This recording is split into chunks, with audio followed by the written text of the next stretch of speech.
साथियों, स्वागत करते हैं आईएएस वॉरियर्स में 17 बीपीएससी मेंस 2025 के लिए बिहार में आधुनिक और पाश्चात्य शिक्षा का विकास, जो कि एक इम्पॉर्टेंट टॉपिक है।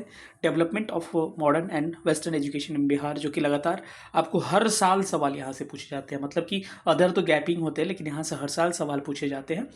और इसको हम लोग देखेंगे कि कहाँ तक, मेरा पढ़ाने का तरीका यही कि कहाँ तक अभी तक बीपीएससी का लिमिटेशन रहा है 69 बीपीएससी तक, कहाँ तक इसका लिमिटेशन है कि कहाँ तक ये पूछ सकता है। सारे फ्रेम को देखेंगे और क्या क्या अभी तक पूछा गया उसको देखेंगे। उसके बाद से एक शॉर्ट नोट्स के फॉर्म में आपको आसानी से समझा देंगे कि क्या क्या चीज़ें पूछी जा सकती हैं और क्या क्या इंपॉर्टेंट पॉइंट्स है। चलिए सेशन को स्टार्ट करते। जो लोग भी नए होंगे चैनल को सब्सक्राइब करिएगा और कमेंट बॉक्स में अपना फीडबैक जरूर दीजिएगा। चलिए सेशन को स्टार्ट करते हैं।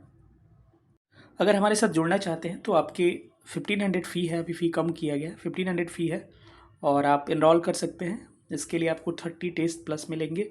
2 टेस्ट होगा वीक में, GS1 GS2 या एसे का होगा। Test, topic, notes, study material दिए जाएंगे। व्हाट्सएप ग्रुप से होता है टेस्ट, फीडबैक, रैंक्स वगैरह, टॉपर्स कॉपी, मॉडल आंसर और कुछ गूगल मीट पे क्लासेस, कुछ यूट्यूब पे क्लासेस ली जाती है। 91 17 16 63 47 पे आप संपर्क कर सकते हैं। 2 टेस्ट कंडक्ट कराया जा चुका है, एक फिर कल है और एक परसों है। अगर आप इनरोल करना चाहते हैं तो सारा पीछे का मटेरियल आपको दे दिया जाए, क्योंकि कुछ नया बैचेज अब नया नहीं स्टार्ट होने वाले हैं। ठीक है, तो चलिए हम लोग अब अपने टॉपिक्स पे आते हैं और टॉपिक पे हम देखते हैं क्या क्या पढ़ेंगे। एक बार इंग्लिश मीडियम में और एक बार हिंदी मीडियम में सारे क्वेश्चंस को दिखा देता हूं कि अभी तक कहां तक बीपीएससी में पूछा गया है। अगर लेटेस्ट से हम लोग पीछे की तरफ चलते हैं तो सबसे नया क्वेश्चन जो है, outline the development of modern education in Bihar and its impact, 69 में पूछा है। उसके बाद से since ancient times Bihar has been a centre of education and spirituality, explain detail. अब देखिए इसमें ये वाला ना एंशिएंट वाला चीज़ नया पूछा है। ठीक है, हम हिंदी में भी दिखा देंगे आपको सारे क्वेश्चन जो अभी तक पूछे गए। बस यहाँ से सवाल का लिमिट यही रहा है कि भारत में पश्चात्य यानी कि वेस्टर्न एजुकेशन जो है, शिक्षा या फिर कह सकते हैं मॉडर्न एजुकेशन जो है, आधुनिक शिक्षा का विकास अंग्रेजों के समय पर कैसे हुआ, उन सारे फैक्ट को जानना था। और उसमें हम लोग बाद में जानेंगे कंसेप्ट के आधार पर कि क्या कमियां रही और क्या फ़ायदे रहे इसका। ये आजकल नया में पूछ रहा है कि इसका आलोचना करने का, क्योंकि बहुत सारी कमियां भी रही थी। तो आज तक सवाल यही तक आया है, लेकिन एंशिएंट एज वाला भी पूछ रहा है आजकल। तो एंशिएंट एज वाला भी नालंदा वगैरह, आप विक्रमशिला थोड़ा बहुत ध्यान रखिएगा, एंशिएंट और मिडेबल वाला। ठीक है, एक अलग कुछ सवाल थोड़ा सा बना है। 68 में पूछा है कि discuss the development of colonial technical education in Bihar under various schemes of British rule, critically analyze its impact। ठीक है, फिर trace the sequence of expansion of western and technical education in Bihar between 1857 1947। तो हम लोग 1813 से पढ़ा देंगे, तो आप सीधे अब जो भी रेंज पूछा जाएगा उसके हिसाब से आप मैनेज कर लीजिएगा। Describe the spread of western education in Bihar during 1855 to 1914। उसके बाद से discuss the development of western education in Bihar from 1857 to 1947। उसके बाद discuss the development of western education in Bihar 1813 to 1947। इससे क्या मिल रहा है कंक्लूजन कि अगर हम 1813 से तैयार कर लेंगे तो जहाँ से पूछेगा हम आसानी से उसको लिख सकते हैं। ठीक है, explain the development of education and press in modern Bihar and the role of education and press in freedom movement. अब इसमें क्या कर दिया कि इसमें एजुकेशन और प्रेस दोनों को कर दिया और कार्य की आज़ादी में कैसे इसने भूमिका निभाई। तो आप आसानी से लिख सकते हैं, give the critical account of the development of western education in Bihar during the British rule। 44th BPSC में पूछा गया है। Give the detailed account of the spread of western education in Bihar during 1900 to 1947 with special reference to technical education. कभी कभी special reference में पूछ देता है तकनीकी शिक्षा का, तो ज़्यादा अंतर नहीं आता, थोड़ा बहुत उसमें हम लोग ज़्यादा दबाव डाल देते हैं, क्योंकि सारी चीज़ें लगभग बराबर ही। टेक्निकल एजुकेशन को थोड़ा सा पूसा वगैरह, कृषि विश्वविद्यालय को हम लोग ज़्यादा फोकस कर देते हैं। Critically discuss the contribution of western technical education in the economy of Bihar. Economy में एक बार पूछा है, तो इस प्रश्न का लिमिटेशन यही रहा कि आपको क्या पूछा जा सकता है कि वेस्टर्न एजुकेशन का कैसे विकास हुआ अंग्रेजों के समय पे, ये पूछा जाएगा। और कहाँ से कहाँ तक, वहीं 1800 लगभग 35 या 13 से लेकर लगभग आज़ादी तक, यही आपका क्वेश्चन बनता है। और एक अलग नया क्वेश्चन बन सकता है कि आज बना है 68 69 में कि इसका इम्पैक्ट क्या पड़ा। एजुकेशन बढ़ा तो कुछ इम्पैक्ट पड़ना चाहिए ना इसका वेस्टर्न एजुकेशन का, या फिर इसके इम्पैक्ट पड़ा या फिर इसका डेवलपमेंट हुआ तो क्या इसमें कमियां रहीं डेवलपमेंट के टाइम पे। ये सवाल मैक्सिमम पूछा जाता है। एक बार हिंदी वाला क्वेश्चन आपको दिखा दूं मैं, हिंदी में सारे प्रश्न को आप पढ़ लीजिएगा। वही सारा कुल मिला के वही है कि 1858 से या 1835 से लेकर 1947 तक कैसे शिक्षा का विकास हुआ। आजकल नया में पूछ दिया कि उसके प्रभाव, इम्पैक्ट को रेखांकित करें। और यहाँ पे 68 में पूछ दिया है कि यहाँ पूछा है कि औपनिवेशिक तकनीकी शिक्षा की चर्चा के प्रभाव का आलोचनात्मक विश्लेषण करिए, क्या इसमें कमियां रही। आजकल नया क्वेश्चन ये बन रहा है, तो उस पर हम आपको ऐसे ही डिस्कस कर देंगे, आप समझिएगा। चलिए हम लोग देखते हैं कि कैसे इसको हम लोग कवर करेंगे। बाकी हमने बताया था अगर हमारे साथ इनरोल करना है तो नंबर में लिखते रहा हूँ, इस पर व्हाट्सअप कर सकते हैं 91 17 16 63 47। इस पर हम व्हाट्सअप करिएगा, केवल इस पर कॉल लगेगा नहीं, ठीक है। चलिए हम लोग आते हैं टॉपिक पे। चलिए इस टॉपिक में देखते हैं। तो सबसे पहले एक प्राचीन काल का, एंशिएंट और मध्यकाल का थोड़ा सा जान लेते हैं कि आप कहिएगा कि ऐसे इंट्रो में लिख सकते हैं कि शुरू से ही बिहार जो है शिक्षा का केंद्र रहा है। नालंदा, विक्रमशिला विश्वविद्यालय, उदंतपुरी और तेरहारा जैसे काफ़ी यहाँ पे महत्वपूर्ण विश्वविद्यालय हुआ करते थे और ये विश्व का अध्ययन का केंद्र हुआ करता था। बाद में आपको पता होगा कि बख्तियार खिलजी वगैरह इसको क्या किए, विध्वंस किए, और आपकी इसकी कहानी अच्छी तरह से पता होगा, उस पर हम डिस्कस नहीं करने वाले हैं, ठीक है। अब सवाल मैक्सिमम सवाल आता है modern education, western education, technical education development in Bihar, ठीक है। आधुनिक पाश्चात्य शिक्षा का तथा तकनीकी शिक्षा का बिहार में विकास। एक सवाल आपको तकनीकी करके पूछ देगा, एक पाश्चात्य, तो ज़्यादा अंतर आता नहीं। टेक्निकल वाले पे थोड़ा सा NITs वगैरह पे, या फिर कह सकते हैं कि मेडिकल कॉलेज पे, आप कह सकते हैं पूषा एग्रीकल्चर जो रिसर्च सेंटर था, उस पर आप क्या करिए, थोड़ा फोकस कर दिए, बाकी आंसर सेम ही होता है, ज़्यादा फर्क पड़ता नहीं। सबसे पहले शुरुआत कहाँ से करना है, स्टेप वाइज चलिएगा 1813 से। 1813 में क्या हुआ, 1 लाख रुपये आवंटन, 1 लाख रुपये देने की बात की गई, किसके लिए, एजुकेशन के लिए, आपको पता होगा।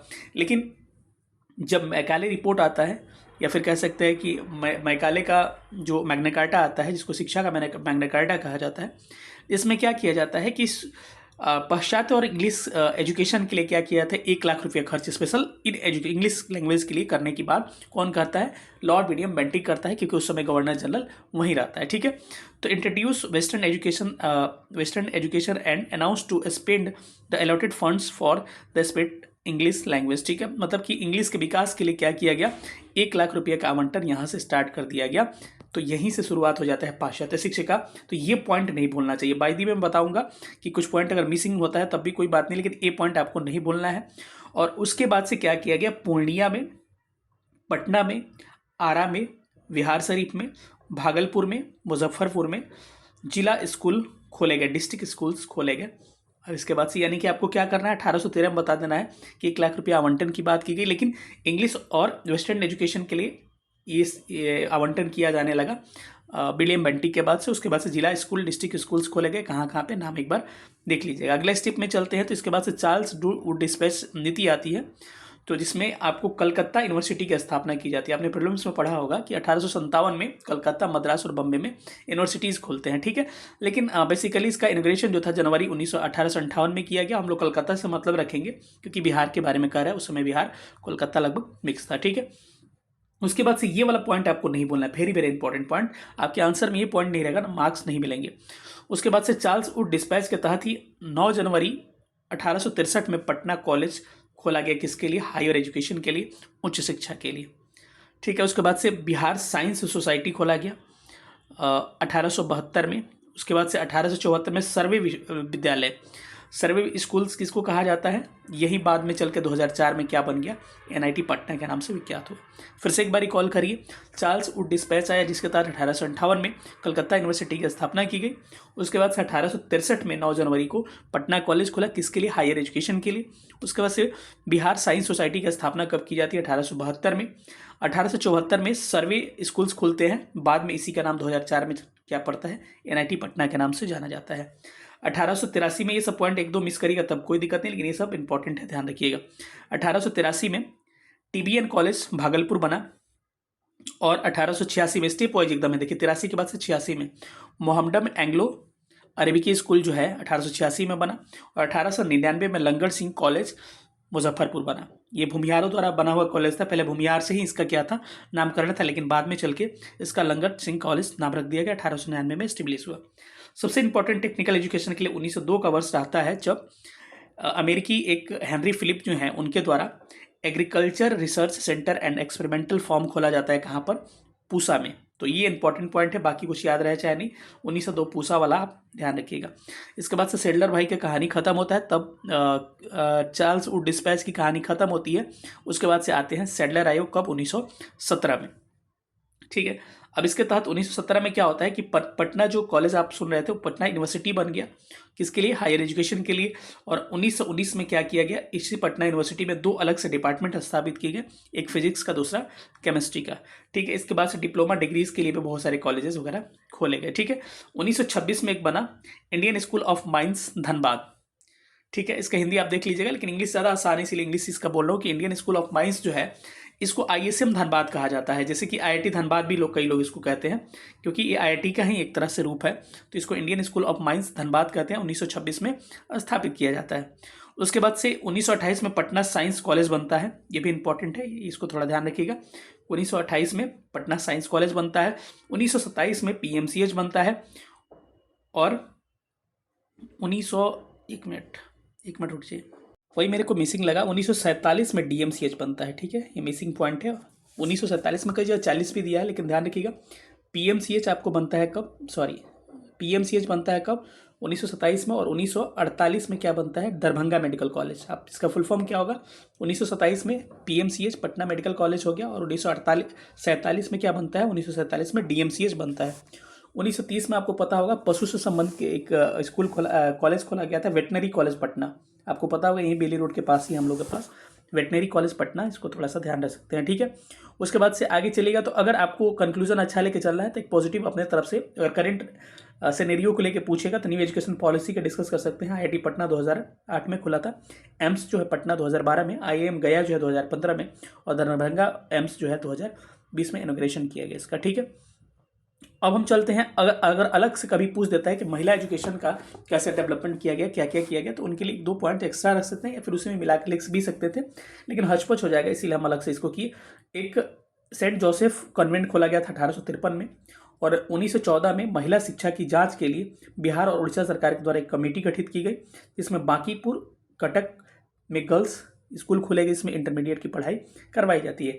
एजुकेशन का रेशियो जो है गर्ल्स का 1927 में मात्र 0.7% ही था, इस बात को आप ध्यान रख सकते हैं। आगे थोड़ा सा बढ़ते हैं। अब एक सवाल पूछा जाता है आपसे कि क्या क्या इम्पैक्ट पड़ा इस टेक्निकल एजुकेशन का, जब डेवलपमेंट हुआ तो क्या क्या इसका इम्पैक्ट पड़ा, प्रभाव इसका क्या हुआ। एक तो प्रगतिशील और समावेशी समाज बना, इंग्लिश पे देखते चलेगा इसका मतलब है प्रोग्रेसिव एंड इंक्लूसिव सोसाइटी, मतलब कि एक प्रगतिशील मतलब कि समाज का क्या हुआ, विकास हुआ। इम्पैक्ट पूछ सकता है आपसे। ठीक है। दूसरा क्या हुआ, आर्थिक और सांस्कृतिक विकास हुआ, चूँकि आपको पता है लोग पढ़ेंगे लिखेंगे तो इकोनॉमिक डेवलपमेंट होगा ही। ठीक है। तो दूसरा आप इकोनॉमिक डेवलपमेंट, आप इकोनॉमिक एंड कल्चरल डेवलपमेंट कह सकते हैं। तीसरा राजनीतिक जागरूकता है, लोगों में पढ़ने के बाद चीज़ें पता चलने लगा कि कैसे राजनीतिक जागरूकता होती है, यानी कि पॉलिटिकल अवेयरनेस कह सकते हैं। तीसरा creation of technical education hub, मतलब कि तकनीकी शिक्षा का केंद्र का निर्माण लोग करने लगे। उसके बाद से राष्ट्रीय एकीकरण किया गया, क्योंकि प्रेस के माध्यम से, पत्रों के माध्यम से लोग जब पढ़ने लिखने लगे तो प्रेस को समझने लगे, पत्रों को समझने लगे, और एकीकरण हमारा होने लगा। एकीकरण का मतलब कि हम लोग एकता में बंधने लगे, और आज़ादी की लड़ाई में हम इसमें एक साथ हमने भाग लेना शुरू कर दिया। कमजोर समूहों का सशक्तिकरण हुआ। तो ये सारे क्या हैं आपके, इसके इम्पैक्ट हैं। एम्पावरमेंट ऑफ वनरेबल ग्रुप्स हो गया, और नेशनल इंटीग्रेशन, ये देख सकते हैं।